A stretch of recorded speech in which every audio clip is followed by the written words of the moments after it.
Alright, so these are coming to you a day or two late and at 3:25 in the morning because I thought it'd be fun to see Mission Impossible at the drive-in out of town. And I was kind of hoping to kill two birds with one stone because there was a possibility the other movie with it was going to be Mamma Mia.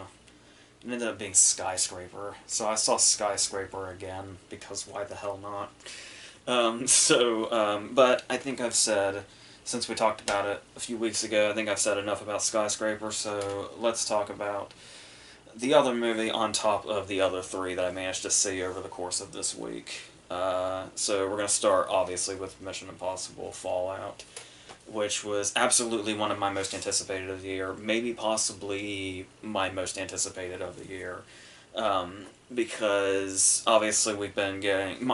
I'm under the impression that the third one is the best, in my opinion, followed closely by Rogue Nation. But even so, that vibe that everybody talks about where they seem to be getting better, even though I don't put them in that order, I still think that's perfectly valid to put it that way. And the way Cruise just gets more and more committed to what he's willing to do for this, to make it go bigger every time, and to really take that impossible in the title and make that actually something that's become like a standard of actually pulling off in the movies. One thing going into this movie was I had heard a lot about how extremely heavily advertised it was, and of course I did witness this to an extent. Because obviously if you follow long enough, you know that I avoid the trailers by just not looking at them. And obviously there's going to be ads everywhere that you have to avoid. So basically what you have to do is you have to close your eyes for 20 minutes when you go to the theater and stop watching TV altogether if you want to try to pull this off. And this movie made that so incredibly difficult. I am pretty sure the trailer was on like every single movie I saw throughout this entire summer. Uh, so finally, so that's the thing, is going into this, it's like all those things that were advertised were fresh for me tonight. So I'm not quite sure what all is shown in the trailers, but I have a bunch of good guesses probably. But the thing about it though is that there's something I kind of forgot in regards to doing that, and that is the fact that it's not something that happened through the whole series, if I remember correctly, but it happened, I believe, in 1, 4, and 5, Ghost Protocol and Rogue Nation. And that is that the opening credits are kind of a bit of a trailer for the movie because they show scenes that will happen throughout. I kind of forgot about that. But that, with how fast they go and the way you get swept up in the movie, it's easy to forget it if you only see them in the quick flashes like that. So yes, going in, pretty much everything that was done in this movie I had only heard about. This was actually my first time laying eyes on it, which I imagine is very important given that most people go into this movie seeing this shit a billion times because of that overbearing advertising. So, with that said, there are plenty of things you hear about, starting with like the skydiving thing, for instance. And it's like, okay, usually it's hard to tell exactly where the big stunts are going to be in this movie, sort of like how they made a big deal about the being on the outside of the plane thing in Rogue Nation. It ended up being the opening scene of the movie, which I think may be why I thought the underwater sequence was much more impressive, which was in the middle.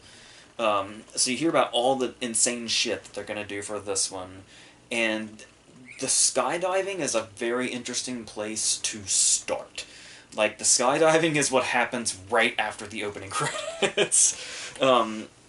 And that's kind of one of those things where it's like, you know already going in that this movie has so much up its sleeve. So if you were watching any other movie, you would see the skydiving sequence in the first 15 minutes and you would think, oh my, this movie's going to peak early. And it's like they're putting all their eggs in the basket way too damn soon. But when you go into this movie, you're comfortable with that. Because instead of thinking they're peaking too early, you're going to be thinking, holy shit, if this is how they're starting, what else do they have in store later? And that's an accomplishment in itself, to give you that kind of confidence going into it, that they're not, trying to get you hooked too early. But yes, and then not to mention, it's not just a skydiving sequence. And skydiving sequences can be great just by themselves. Like, Just a few months back, we talked about the opening of Moonraker and how great that was. How it's like my favorite opening to a Bond movie.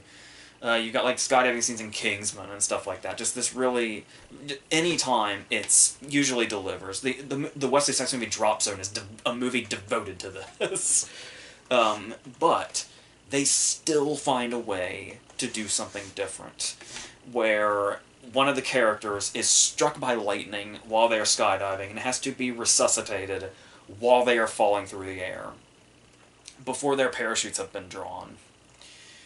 And it's like, when you hear this said, I imagine that's hardly something you can picture.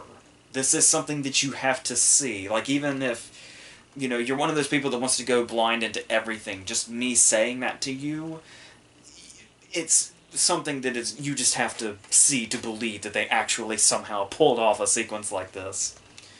And I stress, in the first 15 minutes, by the way.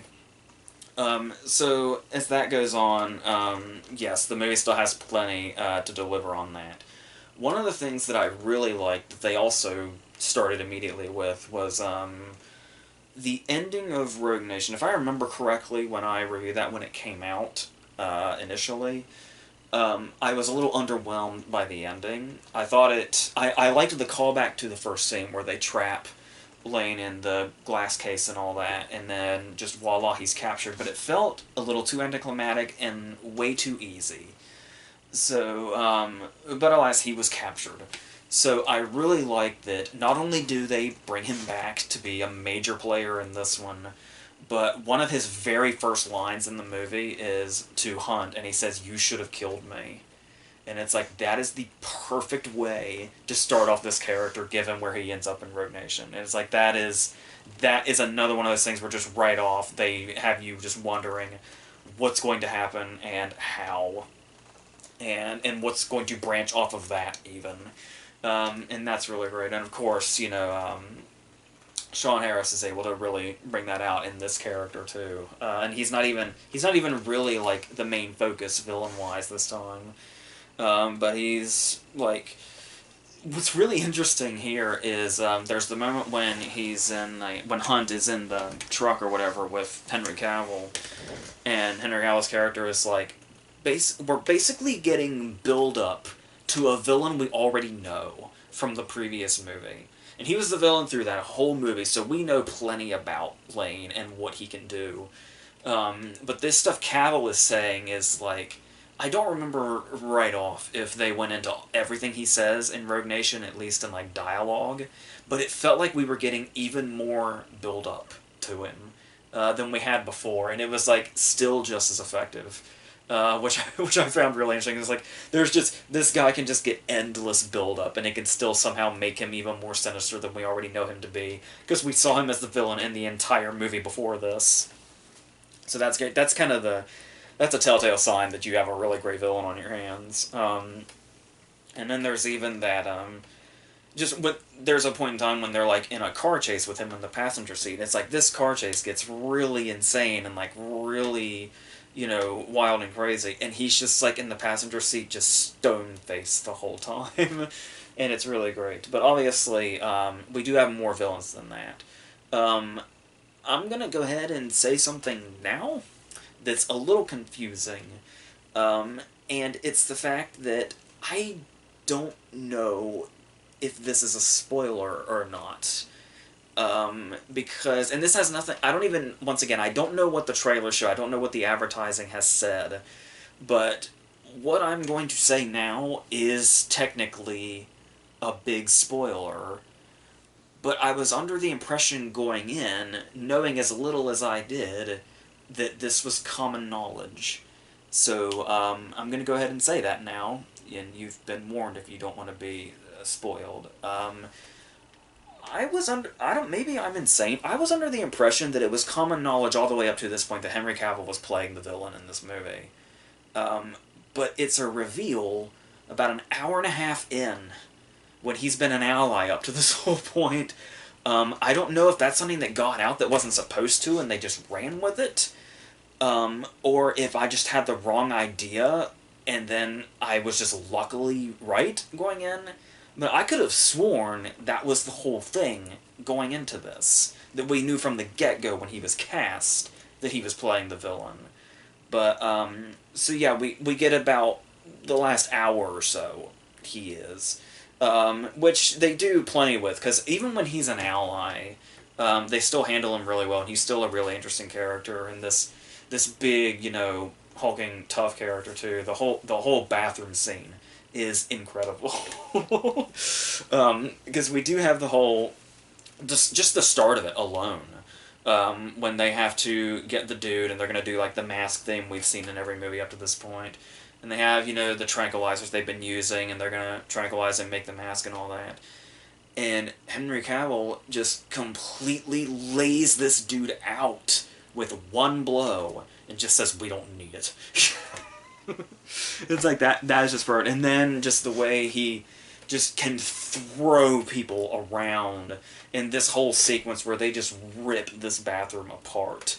It is just glorious. It would be over the top in another movie. It would be like, not that it's not over the top here, but it'd be like, you kind of just be sitting back and wincing, and it's like, God, is this bathroom made out of paper or something? But they just find a way to make every blow sound so hard, and the fighting style so cool that everything, it just adds to how awesome it is when they can just tear through the walls. And it's fantastic to watch, and very exciting. And so, and we also have another new character in Angela Bassett, who's having a really good year with this and Black Panther. Where she's kind of the no bullshit authority figure. She's like a much less cartoonish version of Viola Davis in Suicide Squad. She's like what Viola Davis probably should have been doing in Suicide Squad, is what Angela Bassett's doing here, in a very nice way. And of course we've got all the great returning characters: Ving Rhames, Simon Pegg, Rebecca Ferguson's character from Rogue Nation, who's still kind of in that very interesting middle ground of who exactly she's loyal to. Which continues for like the whole movie, which I thought was really cool, because they could have taken this being a direct follow up to Rogue Nation and just put her in one place, but I like that they still kind of kept her in sort of a neutral ground where she'll do whatever to whoever with her particular mission. And Alec Baldwin comes back again, of course, now that he was promoted to a major role in the very last scene of Rogue Nation. I don't recall a single mention of Jeremy Renner. I don't know how important Tag was. I don't know how much his broken arms held him back. But it is very interesting that he missed out on both of his franchises this year. So I'm not quite sure what that's about. But yeah, so on top of having the awesome stunts and the awesome fights and action scenes and bringing in new characters and all these different loyalties and all that, they do throw some interesting stuff in here that's kind of unexpected too.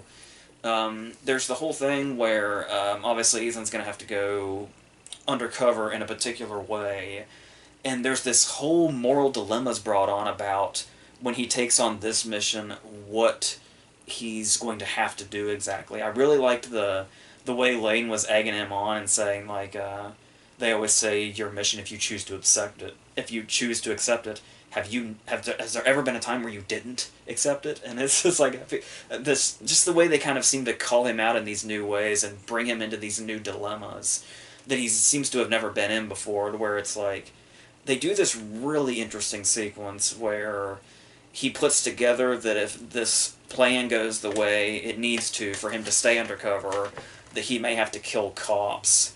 But instead of just him flat out saying, "Wait, I'd have to kill cops," they make it like this whole, hypothetical. That's the word. This whole hypothetical scenario that's like its own action scene of what it could be. But it's like, it doesn't feel like a waste of time. Like they show us this big action sequence and then it's a fake out. But it's like, they play it up like you can tell it's just them saying like, this is what could happen. Because it's like there's no sound and there's just like a faint score and all that. The score could have been more forward. That may have been drive-in sound, but still. And so I really like the way that sequence was done and how we really throw in like these life or death moral dilemmas for his character in regards to how far he's willing to go for the mission, which seems to be, like I said, just increasing in a really good way throughout the series, and this really just took it to that peak so far. there are some action scenes that, while great, do feel like maybe slightly lesser versions of scenes that have already been in the series. Like, obviously, there's a big whole escape sequence that's got a little bit of the armored car chase in the Dark Knight in it. But it also brings back memories of the superior as good as this one is, the superior sequence in the third movie when they Philip Seymour Hoffman's big escape scene, which is like one of the big scenes of that movie. So it did feel like kind of a watered down version, no pun intended, of that scene. And then there's the motorcycle chase, which does feel. For a while, it did feel like it wasn't living up to a similar motorcycle chase in Rogue Nation. But then, in Rogue Nation, I believe it was just kind of like open roads they were going down. And here, he's going the reverse end of busy traffic, which does add a certain excitement to it. So I do like that, even if some of them felt familiar, they were still able to amp it up in those ways like that. So that was really nice. And then, yeah, in the true fashion of these, of course, it's... We just get action scene after action scene, and all of them are amazing and well done and look real. It is great to see you can so see the scene where he breaks his ankle when he's jumping from one building to the other and has to, like, do the limp run on top of the running that he already does. Like I said, just that sort of commitment that Cruise puts into this is sort of, like, getting more and more unprecedented as it goes. Even how old he's getting. I think he's, 56 now, which is crazy. We got 63-year-old Denzel doing The Equalizer still, so maybe this will be a trend. We're going to have Harrison Ford doing Indiana Jones 5 when he's like 80-something. And that's not even an exaggeration. So, this is kind of an interesting trend we have going, and it's weird how much it works. Like, really, really well. And then, yes, of course, speaking of that commitment, we do have this grand finale, which is him and Henry Cavill basically doing, like, dueling helicopters. And it goes back to that thing to where way back, a while back, Cruise had said he was teasing there was going to be another huge stunt like there has been in the other movies. Like, the building in Ghost Protocol, the plane, and the water sequence in Rogue Nation. And the only clue that he gave was that it was taking a year and a half to prepare. And that, of course, was him learning to fly a helicopter for this sequence. Yeah, so it's really hard to beat an actor this devoted to this role and this franchise, and that really, really shows in the product, which is just fantastic. So, as I was saying, it's still a bit early to say, because obviously I will see this again down the road and I can probably say better, but if I had to say, like, right now at this very instant, I would say my personal favorite is Mission Impossible 3, followed very closely by Rogue Nation, and then it would be this one. I know people really, really love Ghost Protocol, I know that, and I like it a lot. Like, it would be the next one after this one, for sure. I know that only leaves 1 and 2, which are... One feels... I went back and watched one recently, and one feels, like, so small in comparison, and so CGI heavy in comparison. And that just alone makes you really, really appreciate this stuff. That really famous sequence, the one about the floor that he can't touch, that's still a really great sequence even today. And De Palma still did some really cool stuff with it, but you can just see the evolution. And it's... yeah, so... so... As expected, I don't know that I loved it as much as I, like, really, really wanted to.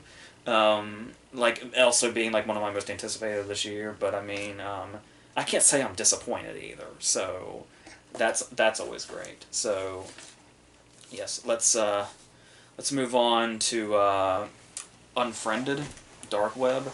I saw this on Tuesday, which feels like a month ago, so hopefully I find some coherent thoughts here.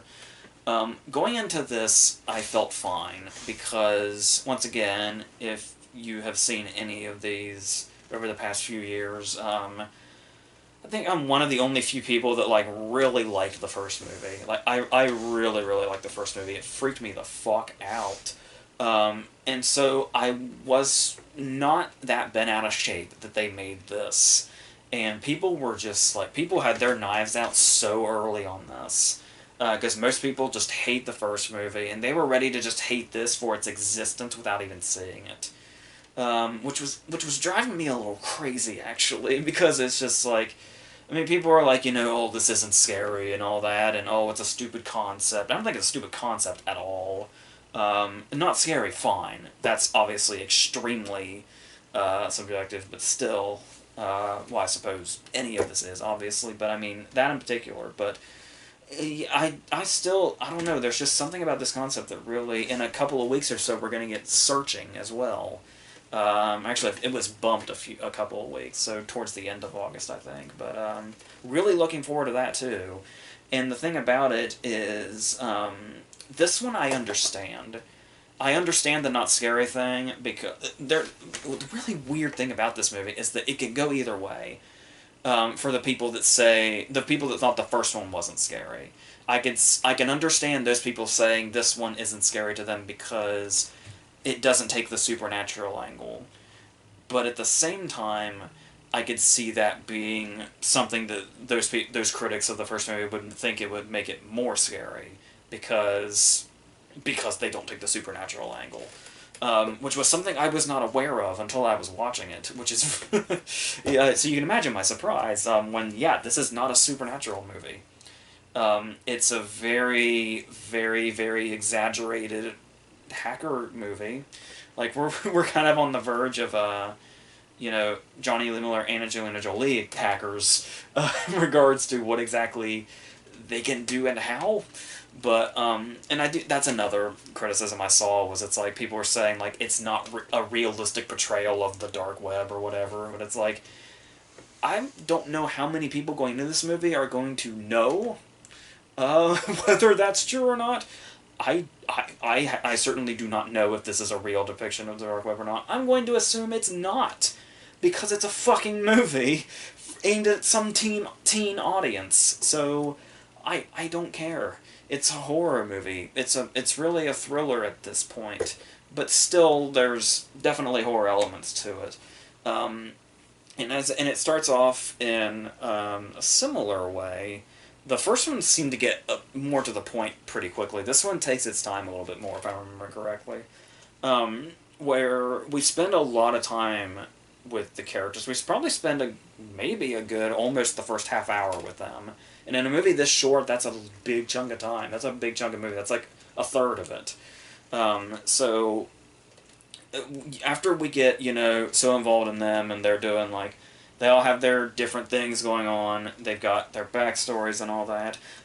Really prominent is this guy trying to save his relationship with his deaf girlfriend by making an app with which to communicate with her, which she finds insulting because it's basically him trying to get out of learning sign language, which shows his sort of lack of commitment and all that. It really it turns into this for like a really long time before anything happens. There is something a little sinister about when he's first on it, because obviously he's on a laptop that he just found that's got all this crazy shit on it, and the way he kind of has to get his way into it. There is something kind of weird and mysterious at the start, but as the characters kick in, you do kind of get so wrapped up in what it is they're doing, you almost... Not quite, let's not overdo it. You almost lose sight of what the movie's coming to, what we know this is leading to. And we do... If there's one character that doesn't quite ring true as much as the others, it would be, interestingly enough, the guy named AJ. And I'm only going to say that once because my own name coming out of my own mouth is way too weird to me. So he's just going to be that guy now.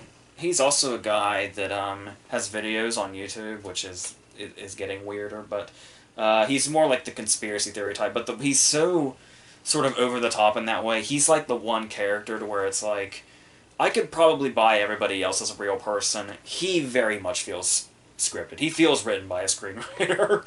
So, but apart from that, everybody else does feel pretty real for the most part. Even if, like, some of the exposition, obviously, is going to seem really, really forced. Some of it is, like, totally unnecessary, too. Like, there's the whole, married by the last guy you slept with thing, that he says to Betty Gabriel and her girlfriend, her fiancé. And that is like a bombshell for these characters, but then it's like has nothing to do with anything ever again. It's just kind of, I guess it's one of those things that like just kind of add to like the closeness to the characters, I guess, but it doesn't really. It's one of those things like if I hadn't written it down, I would have forgotten that line. So so there's that. And then there's, yeah, like I said, there's all these characters also. I think the thing that actually makes it more interesting and more real is that they're not very recognizable. The only recognizable face, obviously, is Betty Gabriel, who we just saw as she was the cop in Upgrade, but most famously, of course, she was Georgina in Get Out. And it's weird, this is what she follows those up with. But, being Blumhouse, I suppose it makes sense, but still, and she's kind of like, she's like, you know, the no bullshit one and stuff like that, but it's like, yeah, it's probably better if you don't recognize the actors for a movie like this, because it's all about just how realistic that feels. That's kind of the whole point of the fashion in which the movie is seen to us, is to make it just look like we're just watching this happen without anything being, you know, anything particularly movie-like about it. Even though it's about hackers, they can just make themselves appear anywhere. But if you get sucked in enough and it gets under your skin enough, you can just sort of buy that. And you just kind of go with it. I know that's probably hard for a lot of people, but yeah, the way they really set us in with the realism of the characters and the way they act, and the whole concept of how we view the movie on the computer screen, it works well enough. It sets in the whole, you know, authentic vibe enough that it doesn't feel like it's flying too far off the rails, I guess. Like I said, that's strictly if you're invested enough. If you're only halfway invested in this, it's gonna lose you. There's no... But if you're, like, into it enough, then you might be okay. So, and we do get these scenes when he's going in and he starts watching the videos. And I can see where there's probably going to be a lot of disappointment in a very similar fashion with what happened to Sinister. Where Sinister set itself up to be, like, when Ethan Hawke is watching, like, the snuff films, everybody was like, that was so authentic and so unsettling. I wish that had been the whole movie. The whole movie would have been terrifying if that was the whole thing it was. But then it got into ghosts and Bagul and jump scares and all that, and it's kind of sent Sinister on the wrong path. And so I can see people having a similar reaction when we see him watching the videos of these girls, like, in these tortured situations and how real it looks. Even when the characters drive it home. Like, you would think, like, maybe they're trying a bit too hard to make it authentic, but with one of the characters saying, like, that looked way too real. But it feels like genuine reactions from them, watching the stuff like this. That we never really see anything too explicitly terrible. This movie is, like, almost... Okay, there's one scene, but apart from one scene, I think it's almost entirely bloodless, interestingly enough. Despite the fact that there are, you know, there's blood somewhere on these characters, but, yeah, the movie kind of doesn't show that. It actually shies away a lot from, like, really explicit stuff, which does ultimately make it more effective in certain scenes. Like, usually you could take the easy way out and say, like, use the less they show, the more effective it is because your imagination and all that. Which, of course, is true for a lot of movies, but it's also... Well, it does work a lot in some of these cases. There are other cases where the deaths do feel just totally and completely half-assed. Especially when you compare them to some of the other deaths in the movie and, like, these really big setups they get. One death in particular has, like, a lot that goes into it. Like, a lot of effort was put into killing this person. This was a very precise plan to take this person out. And then you have others to where a hacker just appears and you hear, like, a whack sound off screen, and that's it. And it's like, it's very unbalanced, the death. So that's kind of... That kind of takes away from it when stuff like that happens. And it's almost like... It seems like the closer the movie gets to the end, the more those happen. So it does almost feel like they started to, like, run out of creative ways to do things, and they just wanted to get to the end because they were tired of writing, I guess. But they do also find ways around they're really the nice concept, the concept that would make jump scares a limited thing. And of course, I'm not totally against jump scares. As you know, my second favorite movie last year was It. I'm not a person that's against jump scares if they're well done or if they have a purpose. Obviously, we know 95% of them are just don't work and are very, very cheap. So what they've done here is they really set up just how unsettling the silence is, even when I don't think it's supposed to be. But there's just, I guess knowing the type of movie that this is, there are these long stretches sometimes where when he's talking to them and they're all on the same Skype call, and when he's got to do something kind of in secrecy without them knowing, he just mutes everybody. And there are just these long stretches where he's just doing everything on his computer screen just in total silence.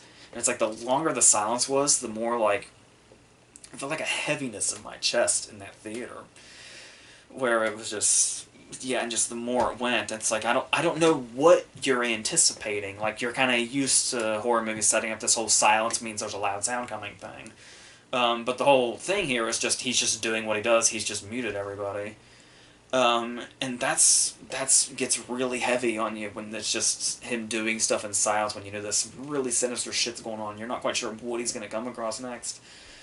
Um, but yet they still find ways to like just throw in just loud noise because I guess, and not even like a tension breaking way, just like yeah. So that's unfortunate to really like embrace what you have and then just shit on it. But that didn't happen very often. It happened maybe twice, which isn't that bad. It's just if they had had like more of a purpose, I probably wouldn't even be mentioning it, or I'd be mentioning it in a positive way, really. So yeah, and then we do have something else that was actually really unsettling, is the whole river thing.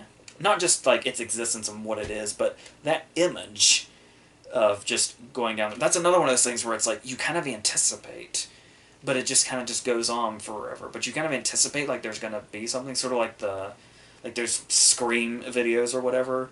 But yeah, and that in itself just had this really eerie vibe to it, and also the sound effect it makes when you're chatting in the river was just really. And then when it's like happening multiple times, the more he's being interrogated about what he's doing, just really, like I said, I could feel this movie in my chest a lot during moments like this. But then there was always something that was kind of like, oh, you almost had it. But still, there's the whole thing where we see things in this movie it goes in directions we not be expecting, like how one of the particular hackers actually like. There's a way in which the main character turns the tables on him, and we get to see the threat of this movie like in a panic, and like humanized, and that was really interesting and really unexpected. So yes, and it's so it has a lot of some really good stuff in here, but it's especially when you're watching it in an empty theater on a Tuesday, it's when you just kind of feel alone with it. It's really just really unsettling. But then.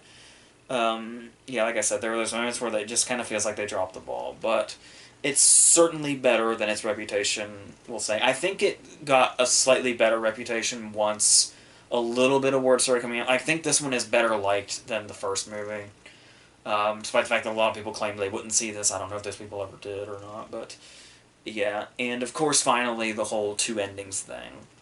Not really sure what the point of that is for sure. It's like, I guess they're trying the Clue thing, but even then, like for a movie like Clue, I suppose that kind of makes sense, because Clue is like an actual game that has so many different outcomes, obviously. This is a movie written from the ground up. You gotta make a decision. So, yeah, and without saying too much, I will say if you've looked up into them and you've seen what they are, I got the ending with the pole. The one that, to my understanding, ends a lot more abruptly. So, yeah, there's that. I heard the other ending was a lot better. So, so that's how I ended that. So, yeah, that's how I feel about that. Let's go ahead into Uncle Drew, because we needed another basketball movie, another basketball comedy that's based on a commercial, because I guess that's how a lot of basketball-themed movies get made. So going into this, I was actually a little worried because with these characters being played by actual players, I had kind of heard going in that this was probably going to be a movie with a lot of in-jokes. And of course, I'm not a sports person at all. I don't follow any sports at all, actually. So much like with, it's kind of, I got something kind of, my heart kind of sank a little bit because it was like hearing that about this, and then it was like missing all the soccer in jokes when I saw Early Man. It's like how many movies am I gonna have to like start following sports just to understand now? And it's like if that's the case, I'm fucked. There's a lot of them. But I didn't really, even if, unlike something like Early Man, if there were a lot of in-jokes in this, they went by smoothly enough that I didn't feel, like, lost or anything. Like, I didn't feel like there was a joke in there where I was like, I feel like I would get that if I knew who these people were. There was nothing really like that I remember, so that's really good to start off with, even though I'm sure that stuff was probably in there somewhere. So I didn't even really know much of what this was apart from that going in, but it does have, like, a whole other plot. Uncle Drew and his buddies, like, aren't even the main character. The main character is a coach named Dax, played by Laurel Howery, who was Rod in Get Out, because much like Betty Gabriel in Unfriended, the supporting cast of Get Out is just really getting into movies now. More movies now, particularly this week. So, when this starts, he's basically the coach that he has this really run-down team, and he doesn't have a whole lot of control over them. And he's also sort of, there's a dark cloud looming over him and this sport, in this position that he's in now, because he was humiliated when he used to play by his ultimate enemy, Nick Kroll. Because you just know I love when Nick Kroll waltzes into a movie. But especially here it was weird, because this movie has this very odd sort of disjointed opening, to where we're kind of getting all the intros to the characters, but like sort of all at once, and it feels really cluttered. And it's like there's so much exposition, and then like right in the middle of exposition, Nick Kroll interrupts and introduces himself to give us even more exposition about something else. And we're talking about his past and where his story is and all that other stuff. Why they're enemies, all that. And it just feels like we're getting a lot of information at once for characters that something tells me we're not going to have to care that much about, because it's a comedy about dudes who aren't that old playing really old basketball players. So, yes. And then there's actually an odd sequence right after this to where we really learn that backstory, because he's having like a dream, like a nightmare, that are flashbacks of this childhood game that he lost to child Nick Kroll. And it's like, maybe this should have been the first scene. Like, maybe this should have been the opening scene, and then we wouldn't have necessarily needed that exposition, or at least not as much of it. And it would have felt like a character arc to start with him as a child and then get there, instead of just have this weird flashback by way of dream, which has always kind of been a weird thing to me, the whole, like, people in movies so often dream about stuff that's already happened. I don't know how often that actually happens to people, but it's, yeah. But anyway, and that's also actually not technically our opening. We do have this nice opening where it's like a documentary style kind of thing, and it's like Uncle Drew has like mythology, which is pretty funny. So there is that, and that's a nice setup too. So I would say like, maybe do the documentary thing, then do the kid thing, and then just go in chronological order. But the movie as is feels really sort of confusing at the very beginning. Like, we're getting way too much information at once. Especially for a movie this silly. So, there's that. And that's the thing, though, is... And obviously he goes and he rounds up Uncle Drew and each guy individually, and then, you know...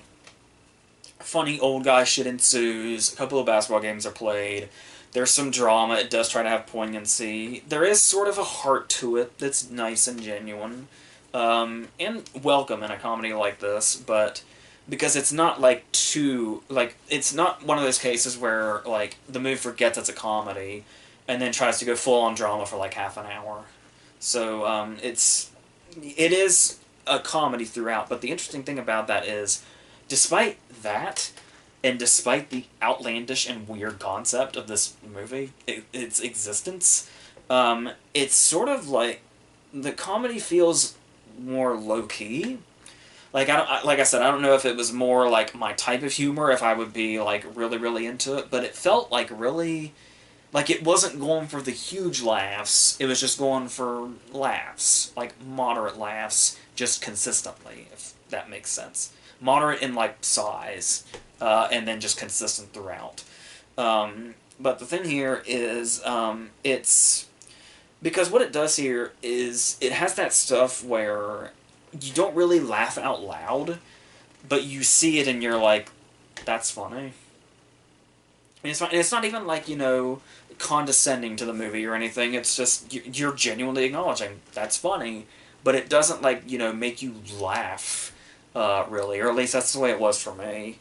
And it does, like one of the jokes that really comes to mind that really has a payoff of sorts, like that kind of joke where it has a setup, and then they do a bit, and then there's like one payoff, would be the whole, the guy in the wheelchair, that's like upstairs in this facility or whatever, and he gets this whole plan mapped out where they're going to do this Mission Impossible type thing to break him out, and then they open the van door and he's just there, because he just wheeled himself down. He didn't need an escape plan. That's what this movie does for like big payoffs. And it's like, it's fun. I mean, it's funny. But like I said, it's not like, big hysterical kind of laughs. And that's the thing is, I can't tell if that's what they're going for or not, is the thing. So I'm not quite sure how far to say this movie works in that regard. But it does have other, like I said, there's Uncle Drew and his crew, but then there's the other characters, like our main character Dax, and he's a character to where it's like, I get that he got screwed over, but I don't know, there's something about him to where like I still struggle to find him totally likable. And yes, there even is a scene where he's talking about like something about being afraid of white people, and Lil Rel Howery, of all people, who played Rod in Get Out, says the line, "I know about that. I saw the movie Get Out." I know. But, it's fine. It's forgivable, I guess. But there's something almost kind of, I guess, selfish about his character. There's just something that's just a little off-putting throughout, to where it does feel like I said, I just kind of had trouble really getting on his side, and that wasn't helped by the fact that they shoehorn a love interest in for him, and when does that ever work? Certainly not for this character. For this movie, it just feels senseless, and here for no reason. And it's also one of those cases where it's like, it sort of feels like he's holding back Uncle Drew and the rest of the guys from having these big sort of shining moments and having these bigger comedic moments. There could have been a lot more time for like the bigger comedic stuff and for them to kind of riff off each other, if it weren't for the fact that the Dax character is like the focus, and has like all the character arcs and all that. So yeah, that was weird. And then there is Tiffany Haddish. Is it a controversial opinion yet to be really, really fucking sick of Tiffany Haddish? Have we reached that point yet? Because Girls Trip is, like, just I think Girls Trip is a year old this month. So it's been around for just a year, and it just feels like we've just been completely bombarded here. She's got, she's doing all those commercials. She's got a commercial in front of the movies right now, at the theater. Then she announced the Oscar nominations with Andy Serkis and made a fool of herself. Then there's, she's on that TV show with Tracy Morgan, and she's got like 1 billion movies coming out. And it's that, she just seems to be doing that same thing. It's that age-old Hollywood thing, where Hollywood sees one thing, and it's this total breakout thing that everybody loves one time. So Hollywood says, we're going to give you all the opportunities in the world as long as you do that thing. And and yeah, it is like way. I wasn't even like I thought she was the weak link of Girls Trip. I liked all the other girls a lot better in it. Like Taraji, Jada Pinkett, Queen Latifah. I thought really overshadowed her because not just her, but I thought that character type was overplayed. By the time Girls Trip came out, and yes, but so that's just something about Tiffany Haddish. It really has nothing to do with. She's just doing that in this movie. That's my criticism. So there that is. But like I said, though, there is something to this movie to where I like that it's. You know what's really weird about this movie, actually? I say weird, but it's actually a good thing. And the thing about it is, this is a PG-13 movie, and it does have stuff like Shaq's ass and, like, you know, some suggestive sex stuff, but overall, like, for most of the movie, the humor is, like, almost totally clean, which was surprising to me, but also kind of refreshing because comedies just really have this thing now to where it's like they don't feel like they're a real comedy unless they're trying to be like really really raunchy. And like they're even going outside R-rated comedies now. Like even PG-13 comedies are still trying to push it as much as they can, particularly with like sex and gross out stuff. And for this movie's humor to just be relatively clean was just kind of like a nice, refreshing surprise from it. And something I didn't quite... I can't say I expected because I didn't know what the hell I expected at all from this movie, but I thought that was kind of nice. But then, of course, inevitably there is a dance scene. And of course, we know that dance scene is like declaring, you know, idea bankruptcy. So it's... Yeah, but it does come really late in the movie. It's like with half an hour left, they throw a dance scene into it. So there is that. So yeah, you might be wondering, so like half an hour before a basketball movie ends, there's a dance scene? Aren't most sports movies usually like a good 45 minutes devoted to their climax of the final game?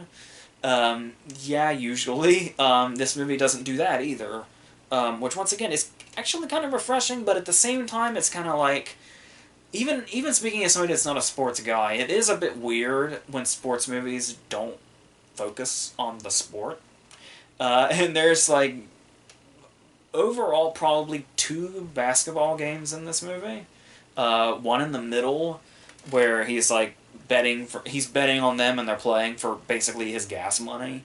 Another one of those scenes that makes it seem like Dax isn't all that, you know, easy to root for.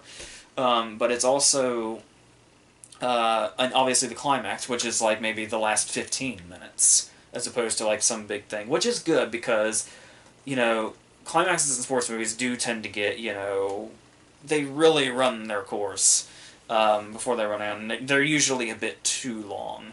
But yeah, it's still, I find myself on a middle ground here because it's kind of like, I like to do that, but at the same time it's like, I do feel like they could have spent more time actually on the sport itself, especially for some of the stuff they do spend time on, like, I don't know, a dance scene. And yeah, so, and they do have stuff like some very rushed character turns or plot points, like at the very last minute when Shaq is hospitalized. But there's always the, you know, last minute replacement cliche in sports movies like this. Yeah, it's very, you know, it goes in those very predictable directions and all that. But yeah, there's still, it's a hard movie to like dislike. So I don't dislike it really much at all. But it just feels very, it's going to be very forgettable. It's just really what it's coming down to. Like what the inevitable conclusion is here is that I'm going to forget I saw this next week, and then probably for a very long time after that. But I don't have too many bad things to say about it because it's sort of a breath of fresh air for the kind of thing it is. So, yeah. So let's go on to the last movie, which is Adrift, the Shailene Woodley movie that came out a little while back. And when I wasn't... I kind of figured what this might be, but I was also a bit deceived as well. That could also be avoiding advertisements. I could have totally known exactly what this was going in. Obviously what you typically probably think when you hear the setup is all is lost with Shailene Woodley instead of Robert Redford. Which is interesting and a very interesting direction for her to go. But then when you see Sam Claflin on there, his name on the poster there as well, you think, oh yeah, this is probably going to be more Nicholas Sparks-esque, isn't it? I just have a feeling. So, honestly though, when it started, like the very opening scene, like we have the, opening titles and all that, and then it fades in, and the wreck has happened. Like, she is adrift in the opening moments. She's in the water, there's like a sinking thing going on, and she's panicking, and she's like calling for help. And my first thought was like, does this movie have the balls to start here? Like, don't do the backstory bullshit. Don't even see her going out and doing this whole thing. Starting with her stranded and being the whole movie. For the audience this movie seems to be pointing at, that is ballsy. Well, I got my hopes up way too soon. Of course. Of course, I should have known. So of course we're going to jump around. But not only are we going to jump around, we're going to do it frequently and not at all smoothly. This is very, very jarring, the way we cut back and forth. And it's, like, yeah, it also feels like, in both cases, whether we be on land or in the sea, it feels like we're in mid-scene pretty much any time we cut back to one or the other. And maybe they're trying to do something there with the whole... It's... Like, maybe it's intended to be jarring, but you can tell it's not that kind of jarring. It's not. And it's not kind of the whole, oh, we get so used to being on land and then just, oh, shit, and then we feel more... like, being on land long enough makes us feel more hopeless when it cuts back to us at sea, and we remember that's where we're at right now. Does not have that effect at all. And it would have had to have been, like, a really skillful person putting this together for that to have worked. And this doesn't. This certainly does not pull that off.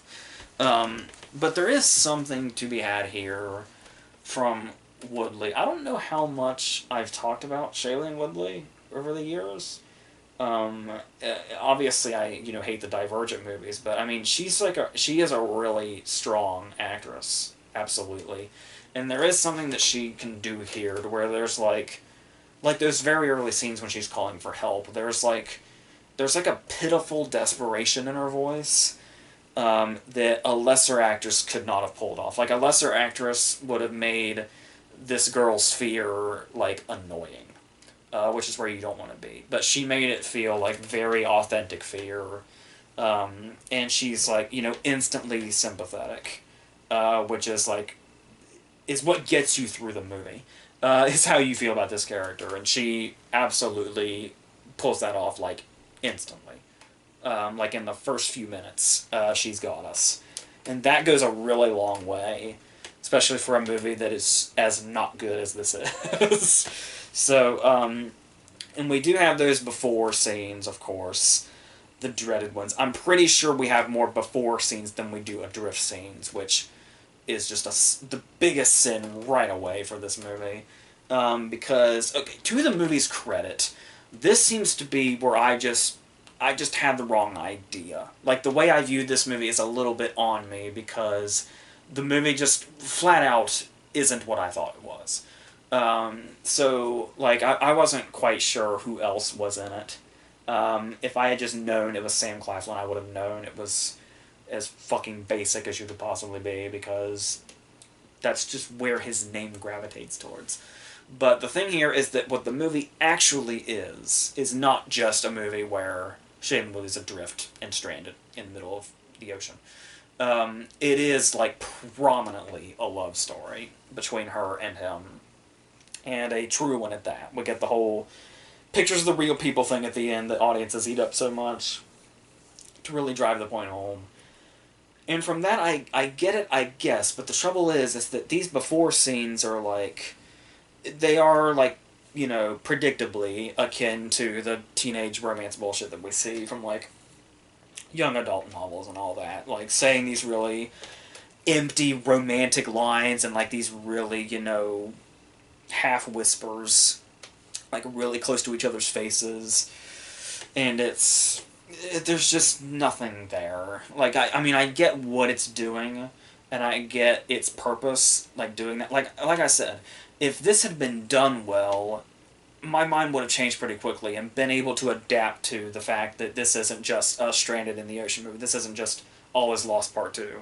this is a romance that just happens to. This is like the big moment this romance has come to, and we get to see where it came from and how it got to this point while seeing them more or less simultaneously.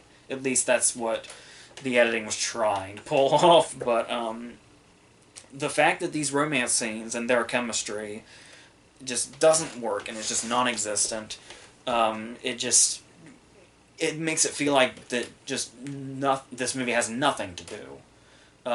So that's where it really comes into where like her performance just has to sell this on its own, and she really does the best that she can and that's the problem though, is that it's the fact that this is a love story because his character only seems to serve to like hold her back. Like it feels like he's holding back her own. She could be having a big character arc here, and we can see the way she adapts and all this, and even with the scenes before, we could see like how she was then, how she is now, compare and contrast those things, and to see what this is doing to her as a person. But he's just so involved in the story, but he's just such a blank slate that only exists to just be her romantic other. It adds nothing and holds her back at the same time. So it's just doing doubly worse to this story by being there. But, like I said, it is a true story about how this woman was able to survive because of her love for this dude that she was stranded with, or whatever. But this movie is not bringing. I absolutely imagine there is a story worth telling there. I'm sure there's a book or something, but this movie is not pulling it off. So there's that. And we do also the thing where, because of this jumping around and all that, it doesn't work in the way that... It's one of those movies that keeps showing you the countdown, where it's like, this number of days stranded, this number of days stranded. But no matter how big that number gets... number one, there's like... It's one of those cases where like there seems to be big jumps in between what we don't see. So that in itself sucks, but we never... Even if the movie had just kept it up, we would never feel like those days were building. And it's just like, day 9 stranded looks exactly the same as day 35 stranded. It doesn't feel like there's much of a change. So that's... So yeah, and and like I said, it just keeps feeling like it's holding her back. It's like there are so many interesting things and interesting ways this character could be changing, and she just spends the movie like tending to him, and that's really all that it is. That's all it can do. That's all it really shows, and there's no real...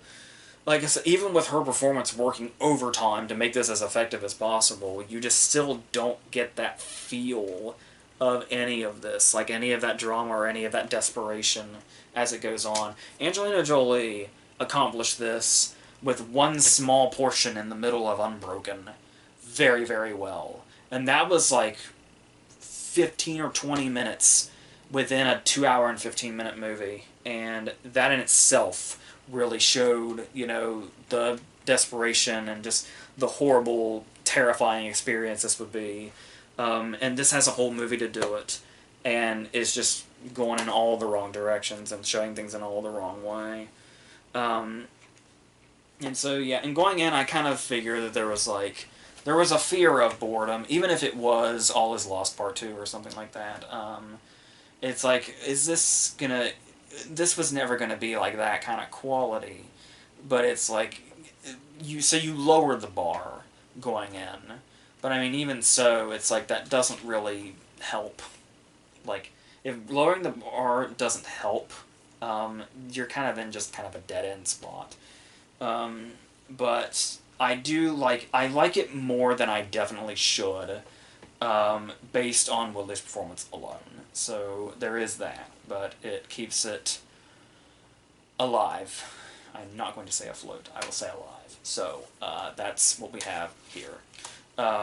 So when I get up in the morning, after going to sleep at 4:30, I will do the verses, the last verses we have of the Best Picture winning musicals. And then we go into August when we get to do our big Marvel Cinematic Universe video on top of there'll be reviews for Christopher Robin and to my understanding, 8th grade is supposed to be completely wide Friday. So hopefully I see that as well. So hopefully we'll look forward to that. So until all that stuff